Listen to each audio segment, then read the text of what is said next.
Hello, Bill Colodzi here, about to jump into a Dragon's Maze Gatecrash Return to Ravnica draft. And this is nostalgia for me. This is one of my favorite draft formats of all time. It's right when I kind of got into it, started to get good, and of all the draft formats in this block, this was my favorite.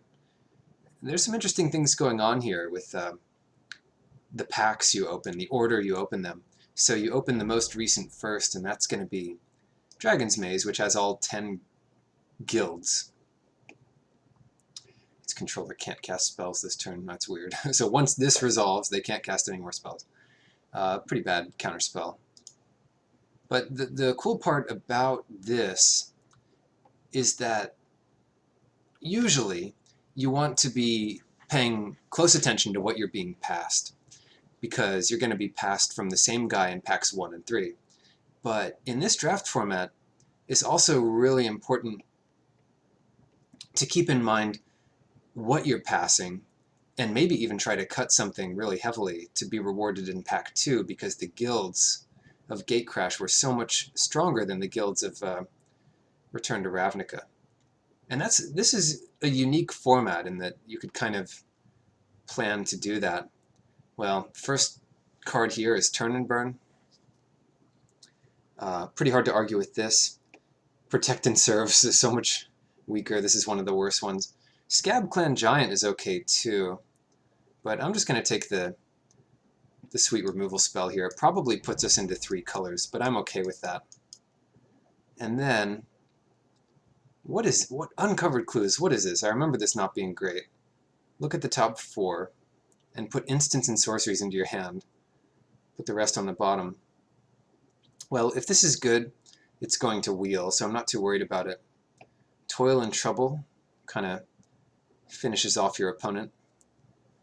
Draws 2 cards and loses 2 life. So, wow. If the opponent has 2 cards in hand, this will deal 6 damage to them. Not bad.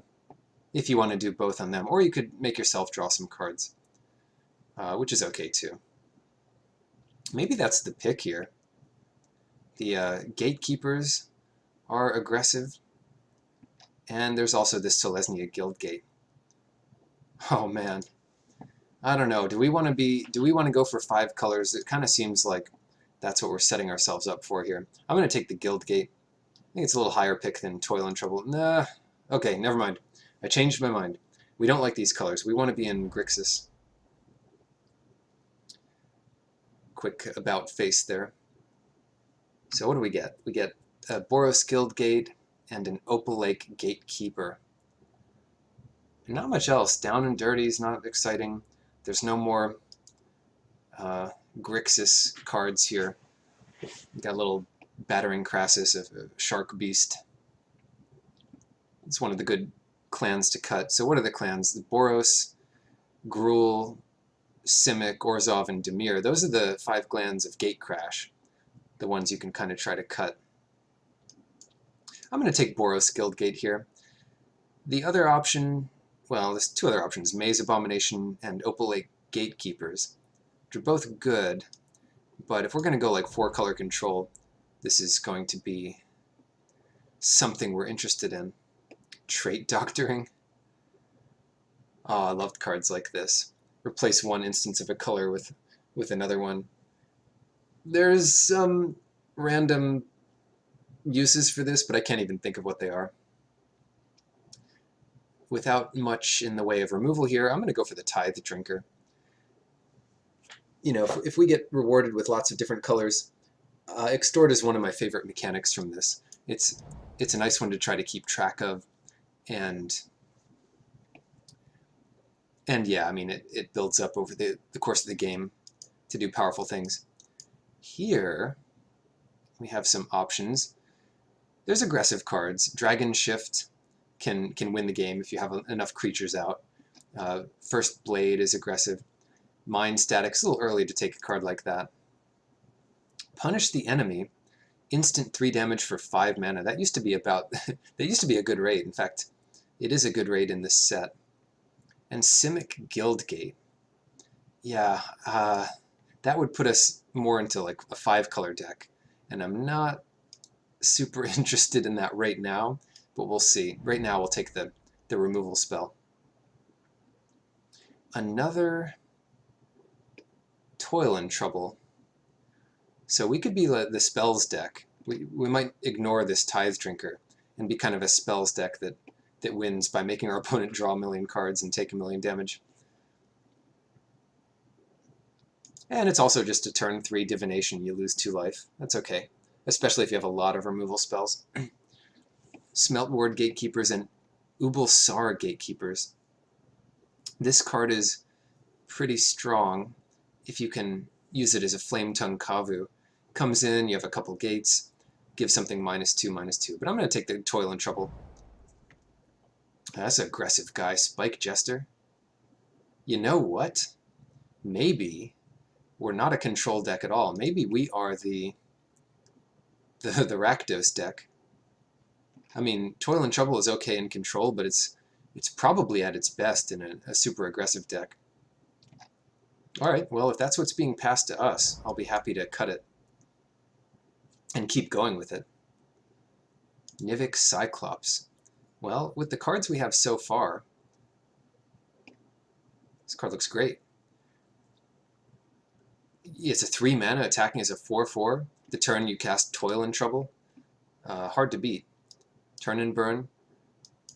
Izzet goes very well with Rakdos in that it can be quite aggressive. So I don't mind taking that here. If it wasn't for this, I'd take the Gatekeepers. But this is a more reliable pick, especially given all the cards we have. Oh, for the guilds. Monocolored creatures can't block this turn. Get out of here, monocolored creatures. Maybe that's good. Maybe Maze Glider is better because look at our aggressive creatures. They're multicolored. Yeah, it's also a 3/5 flying for 6. That's a good rate. I mean, especially in this old format. I said we were aggressive, and Offer the Guilds is kind of an interesting effect. More of a sideboard kind of thing. But Smeltward Gatekeepers is the real deal for being aggressive if you can steal a creature. It's pretty strong. The Rakdos Cluestone. That's the closest thing to what we're in. Clear a path. There are some creatures with Defender you want to get out of the way. So more of a sideboard card, though. Maze Abomination is another one. Looks a little expensive for our deck, but I'll take it here. Bred for the Hunt. Generally, Defenders don't scare me much. Riot Control could be very good against us. And, I mean, the fact that Defenders don't scare me is maybe not too realistic, because there are some good ones.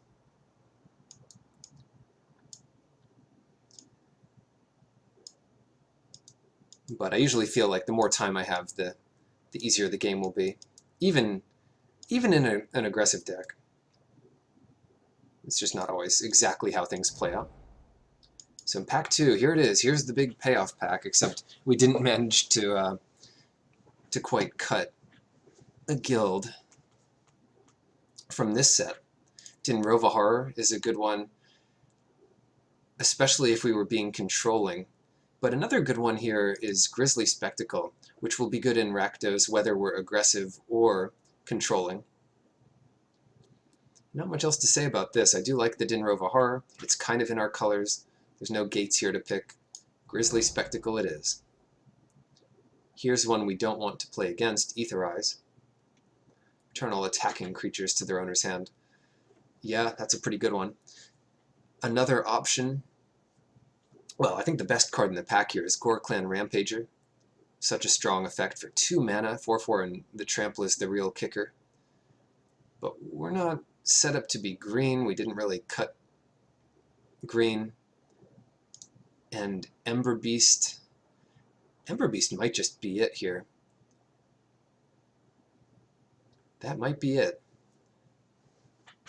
It's a little concerning that we don't have a lot of creatures to be friends with it.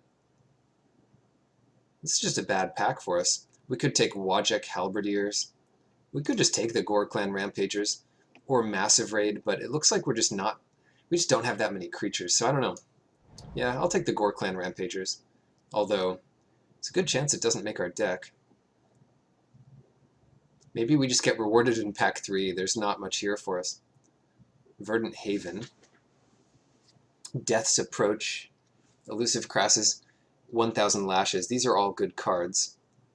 But not for us, not so much for us. We're not seeing good red cards and solid black cards. So what do we do? Do we just take 1000 Lashes because it's a good card? Yeah, I guess so. It's the closest thing to being playable by us. We've got Boros Guildgate. Now Experiment 1 here. So whatever other people are doing, other people were cutting and we're getting the results of it. Do we want to take Basilica Screecher? Probably fine. Nice little flyer. And Skullcrack. Options here being Act of Treason and Skullcrack. Now Skullcrack goes well with the theme of spells to finish off our enemy. So happy to take that.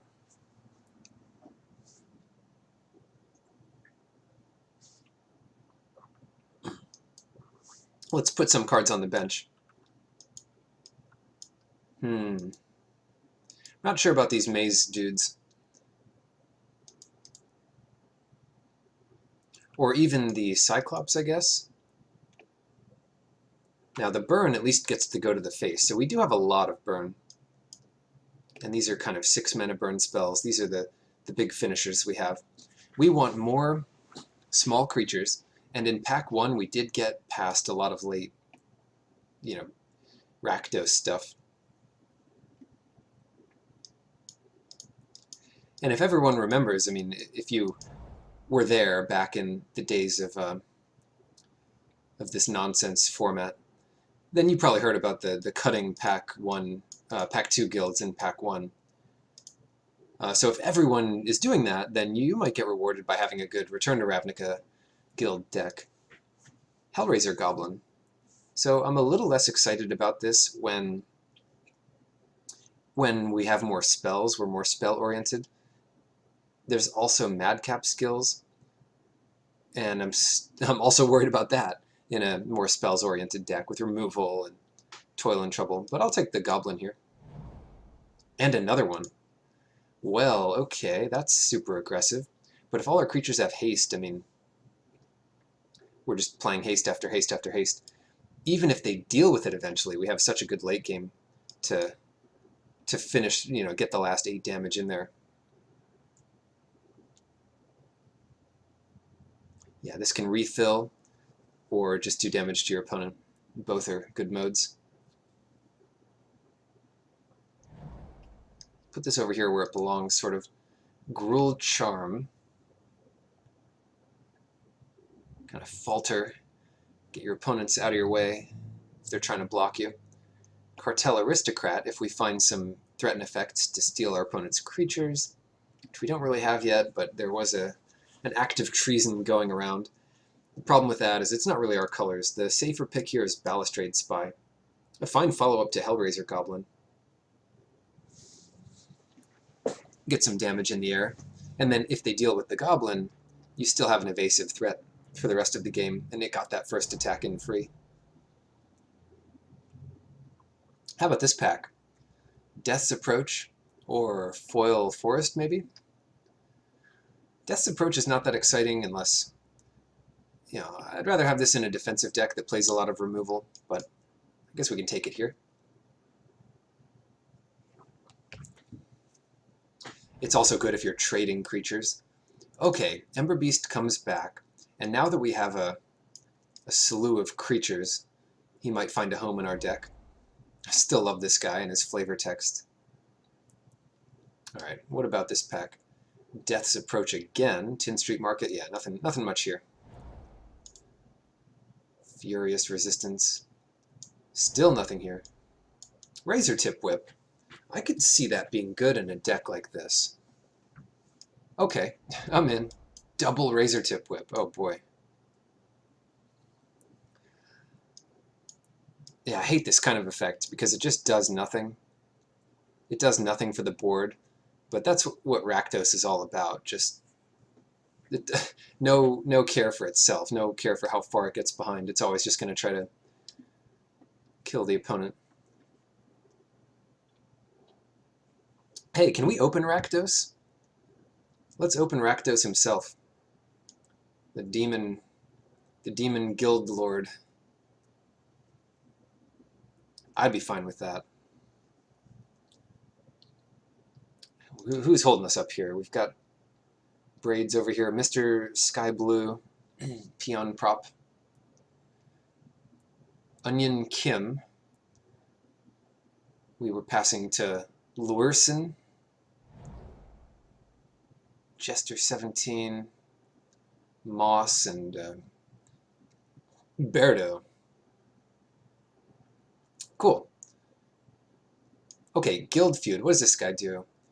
You get to both reveal your top cards, your champion, and they fight each other, and then... And they fight each other, yeah. For us, we'll take this Rakdos Shred Freak. He does a good Spike Jester impersonation. He's easier to cast because you can do one or the other or both. Rakdos Guildgate is fine. Pyro Convergence.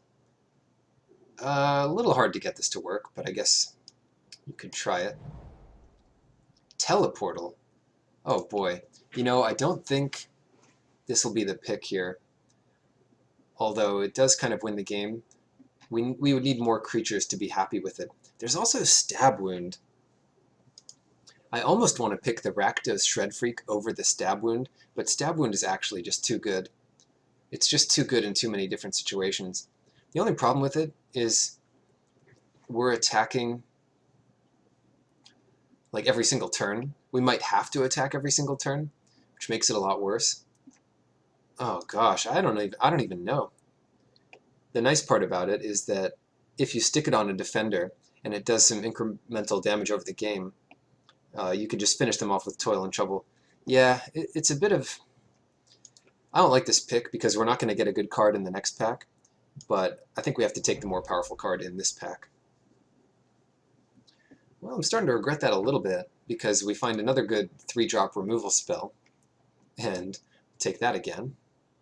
Augur Spree.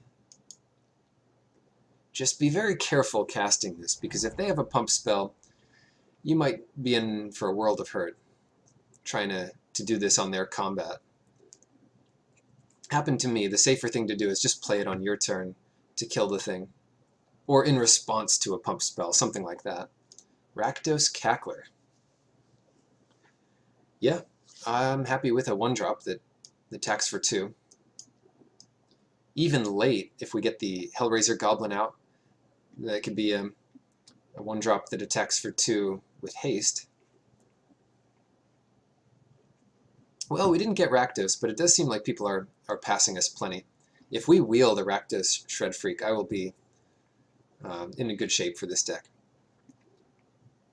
That will be a good thing. Nivix Cyclops. Maybe we're just Rakdos. It looks like we'll have enough playables to get away with it.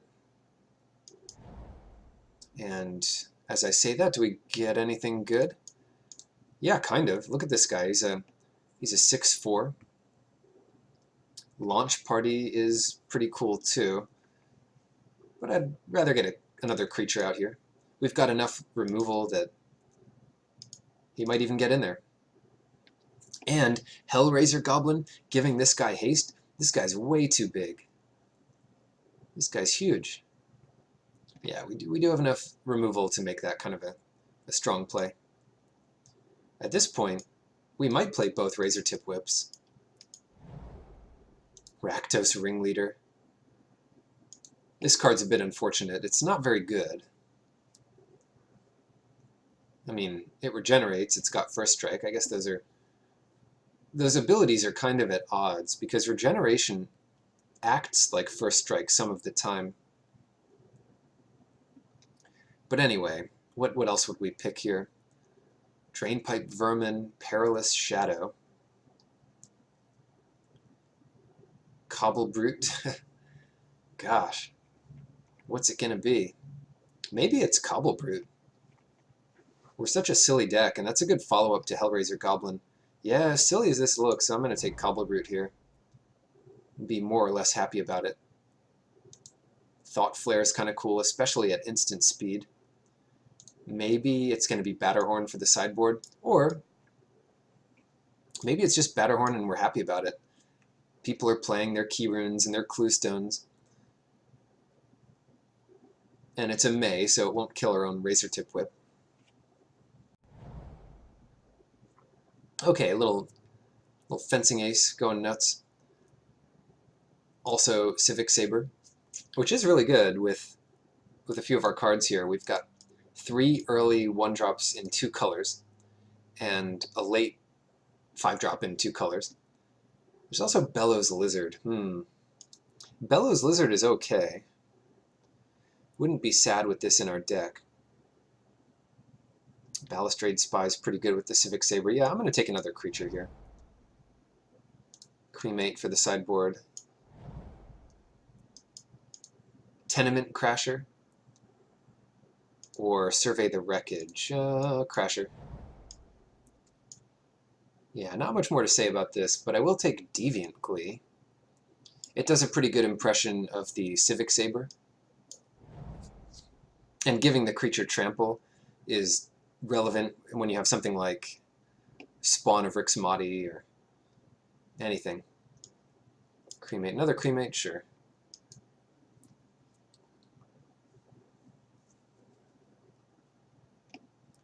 Burn, is Burn good enough on its own? Probably. For this deck.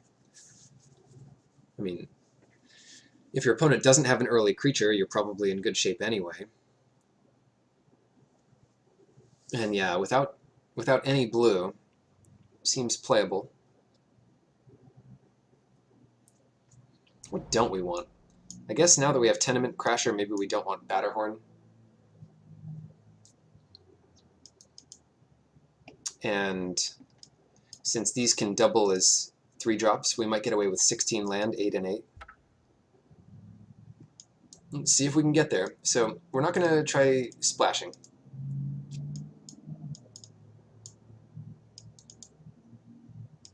We've got these Death's Approaches that might not be what we want. Maze Abomination. I wonder if this is going to be good in an aggressive deck. It might be okay. But I'm not going to start it necessarily. I'd rather have Tenement Crasher.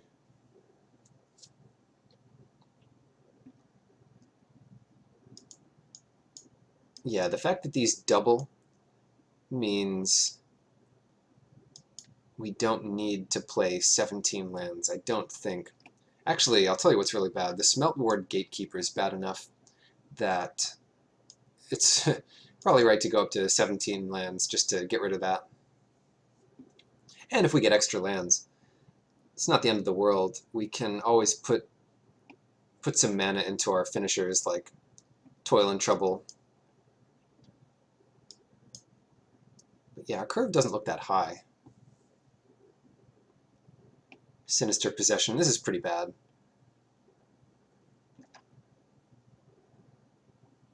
And I wouldn't want to play Rakdos Cluestone over a land. Yeah, alright. So these are all multicolored. If anything, we'd favor red. But we do have, let's see. Since we are 17, yeah, it's going to be 9 red, 8 black. Get rid of that island for whatever reason that's showing up. Probably because we have this lone blue card in here. Hey, maybe it's even worth splashing a blue to get that effect. I don't think so, though. Not with our deck. Our deck's like a burn deck. A turn and burn deck. Yeah, it's not a turn deck, it's a burn deck. So these Razor Tip Whips, these almost feel like Extort, except you don't even need a spell to use it. Once a turn, you get to damage your opponent for a little bit. And that's something we could use our extra mana on, so I don't feel bad about this. 17 land. Alright, super aggressive Rakdos deck. Getting in there. See you in match 1.